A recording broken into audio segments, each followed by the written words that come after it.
Hello guys, this is Rajkumar. Today we will discuss part 1 of the Indian Constitution.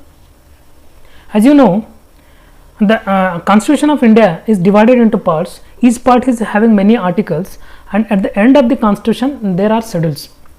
Originally there were 395 articles, 22 parts and 8 schedules.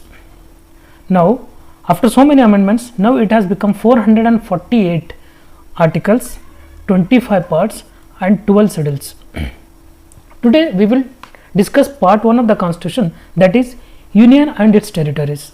This part 1 is having 4 articles. We will discuss each article one by one. Article number 1.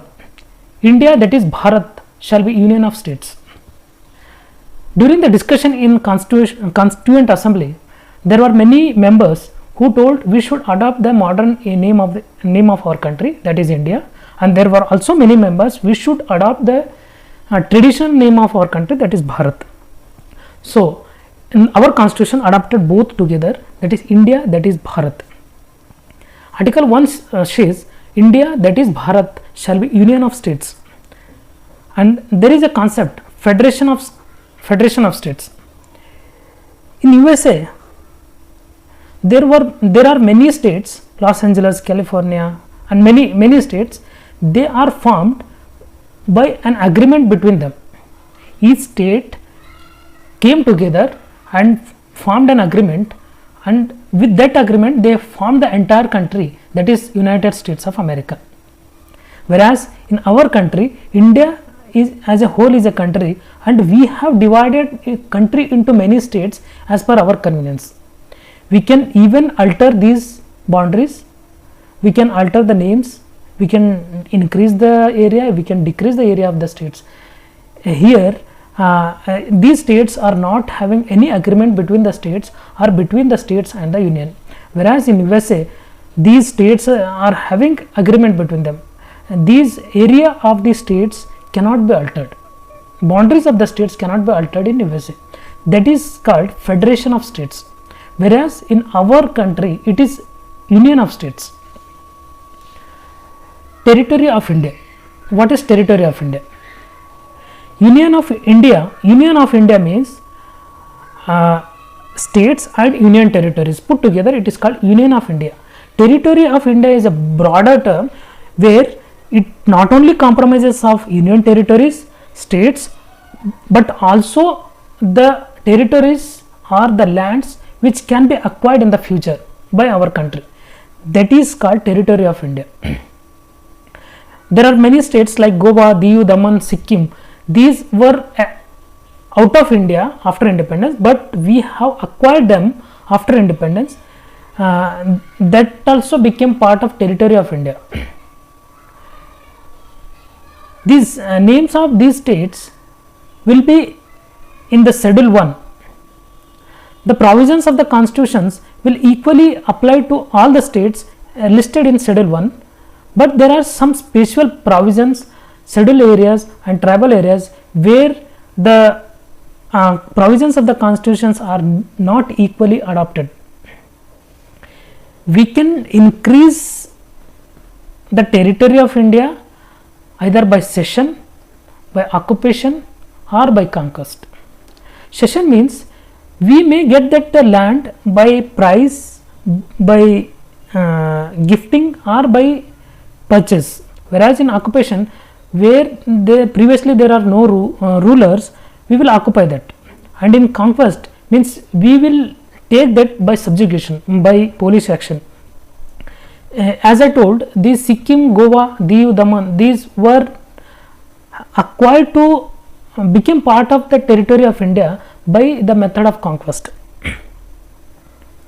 So Article 1 mainly deals with the name of the country and also how that country is formed, that is Union of States. Now we will go to Article 2. Article 2 says Parliament can admit into the Union of India or establish new states on such terms and conditions as it thinks fit. Means this Article 2 deals with the outside Indian territory, that we can admit any states into Union of India and establish that into new states. This power is vested with the parliament. And article 3 is internal matter, means inside India we can we can do variations with the states, we can form new states, we can increase the area of the states, we can decrease the area of the states, alter the name of the states, alter the boundary of the states. These can be done in any permutations and combinations. All the power lies with the parliament. But before doing all these things, the parliament should take prior recommendation from the president. Then president gives an reference to the state legislature concerned, and state, that is time bound, state legislature can reply within the time limit, and whatever reply the state legislature gives, that is not binding on the parliament.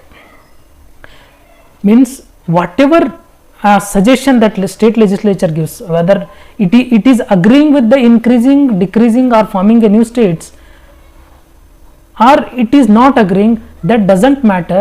The parliament can do what it thinks fit. The parliament can alter any name, any boundary of the states, increase the area of the state, decrease the area of the states, and form any new states with any permutation and combination, only with simple majority. Now I told the states can decrease the area, parliament can decrease the area of any states. Means can we, after decreasing the area of the states, can we cede our territory? Means can we give that area to some other country outside India?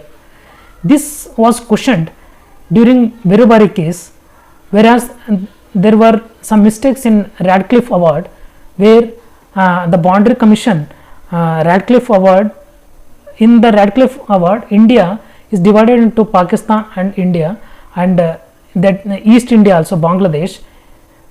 Here there were many mistakes done by the Radcliffe Award, where some area of the India should go to Bangladesh, but they were retained in India, and some areas which were should be in India, but they were retained by Bangladesh.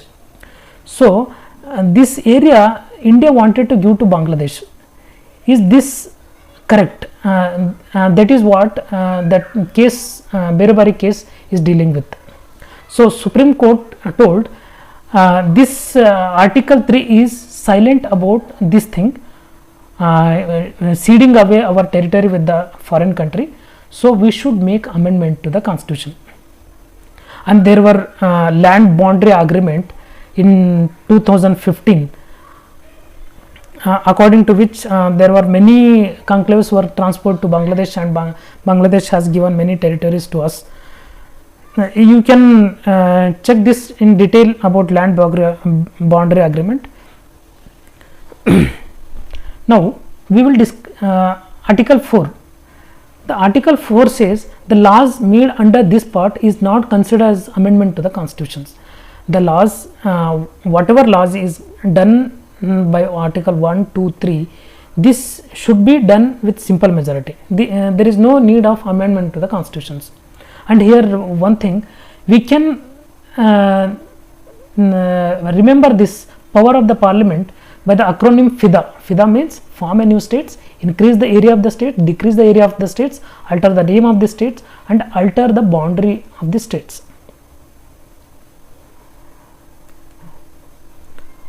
After 1947, there were 4 parts.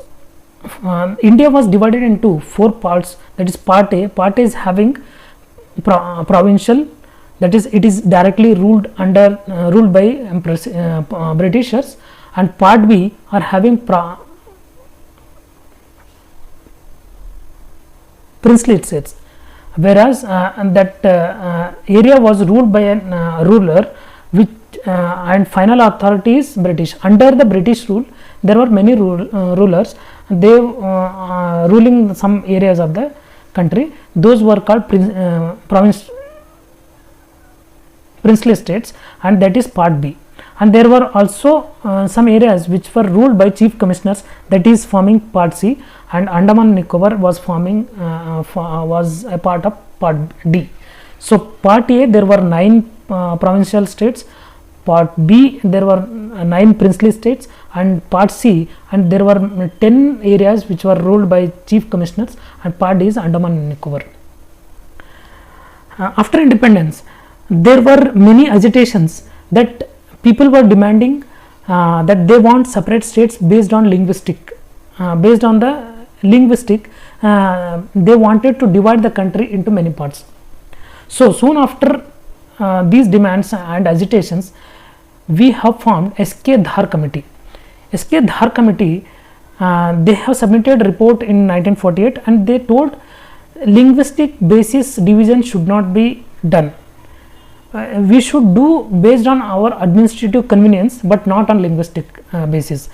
Previously, as many people have suffered a lot due to the division of India and Pakistan, they know the trouble. That's why SK Dhar committee has not recommended to divide the country again based on the linguistic method.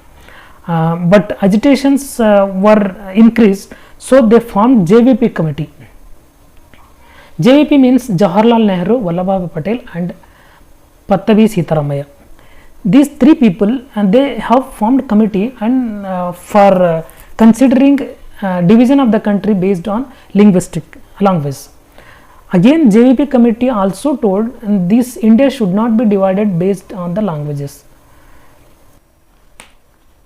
Patti Sriramalu, he was on hunger strike for 56 days and he died after that.